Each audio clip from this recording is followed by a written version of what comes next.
இந்த ஏழை மக்களை பஞ்ச பாரதேசிகளாக கடந்த 47 நாட்களாக மாற்றி இருக்கிறது இந்த அரசு. என் கணக்கில் பணம் இருக்கிறது, வங்கியிலே பணம் கிடையாது. நான் காசோலை தருகிறேன், யாரை ஜெயிலுக்கு அனுப்புவது? யாரை ஜெயிலுக்கு அனுப்புவது? 2000 ரூபாய் நோட்டுகளை அச்சடித்து யார் கையிலே போகிறது? பதுக்கல் பேர்வழிகள், லஞ்ச பேர்வழிகள் கையிலே தான் 2000 ரூபாய் கிடைக்கிறது ஒழிய உங்கள் கையிலே, என் கையிலே அந்த நோட்டு கிடைப்பது கிடையாது. வங்கியிலே போட்ட பணத்தை எடுக்க முடிகிறது. நம்முடைய பணம், கடன் வாங்கும் பணம் அல்ல, திருடும் பணம் அல்ல. இந்திரா காந்தி ஆட்சியையும் இன்றைய ஆட்சியாளர்களையும் ஒப்பிட்டு பாருங்கள். என்ன செய்கிறார்கள்? இந்த ஏழை மக்களை பஞ்ச பாரதேசிகளாக கடந்த 47 நாட்களாக மாற்றி இருக்கிறது இந்த அரசு. பணமளிப்பு நீக்கம் என்ற பெயரிலே நாம் போட்ட பணத்தை நம்முடைய கணக்கிலே நம்முடைய பணத்தை கூட எடுக்க விடாமல் இன்று 2000 ரூபாய் நோட்டுகளை அச்சடித்து யார் கையிலே போகிறது? பதுக்கல் பேர்வழிகள், லஞ்ச பேர்வழிகள் கையிலே தான் 2000 ரூபாய் கிடைக்கிறது ஒழிய உங்கள் கையிலே, என் கையிலே அந்த நோட்டு கிடைப்பது கிடையாது. இந்திரா காந்தியையும் இன்று ஆட்சியாளர்களையும் ஒப்பிட்டு பார்க்கும்போது இதைத்தான் நீங்கள் சீர்தூக்கி பார்க்க வேண்டும். எதை செய்தாலும் ஏழைகளுக்காக செய்தாலும், எதை செய்தாலும் ஏழைகள் மீது துன்பத்தை சுமக்கக்கூடிய ஆட்சி இன்றைய ஆட்சி.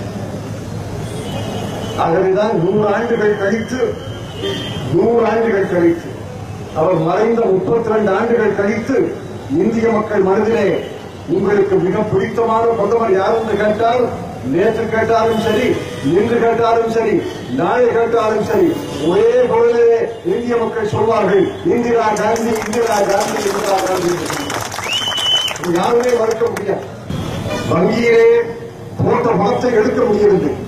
நம்முடைய பணம், கடன் வாங்கும் பணம் அல்ல, திருடும் பணம் அல்ல, நம்முடைய பணத்தை எடுக்க முடிகிறது. நான் கேட்கிறேன், வங்கியிலே கணக்கு வைத்திருக்கிறீர்கள், வங்கியிலே பணம் இருக்கிறது, உங்கள் கணக்கிலே பணம் கிடையாது. காசோலை தருகிறீர்கள், என்ன விளைவு ஏற்படும்?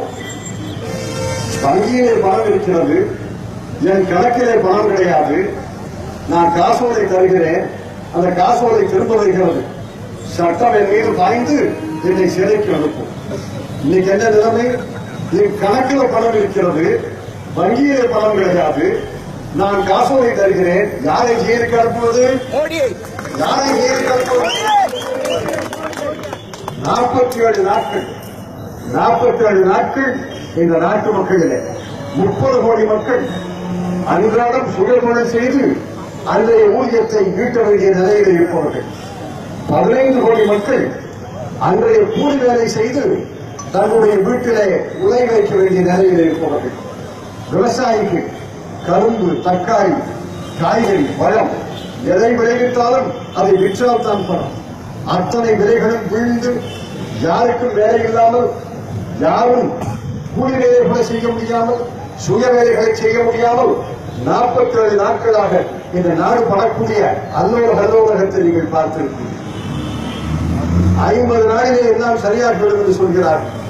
50 நாளைக்கு 3 நாட்கள், 3 நாட்களிலே சரியாகாவிட்டால் 50 நாளிலே சரியாகிவிடும் என்று சொன்னவர்கள் 50 நாள் முடிந்த பிறகு இந்த துன்பம் குறையாவிட்டால், சிவகங்கையில் நான் வரும்போது பார்த்தேன், எந்த ஏடிஎம் திறந்திருக்கிறது, எந்த ஏடிஎம்மிலே பணம் இருக்கிறது? எல்லா ஏடிஎம்களும் மூடி இருக்கின்றன, எல்லா ஏடிஎம்களிலும் பணம் கிடையாது. இது நம்முடைய மாவட்டத்தினுடைய நிலை. வங்கிகள் நிறைய திறந்தோம், ஏடிஎம்கள் நிறைய திறந்தோம். ஏன் திறந்தீங்கன்னு அன்னைக்கு கேட்டாங்க, இன்னைக்கு தெரியுது ஏன் திறந்தாங்க.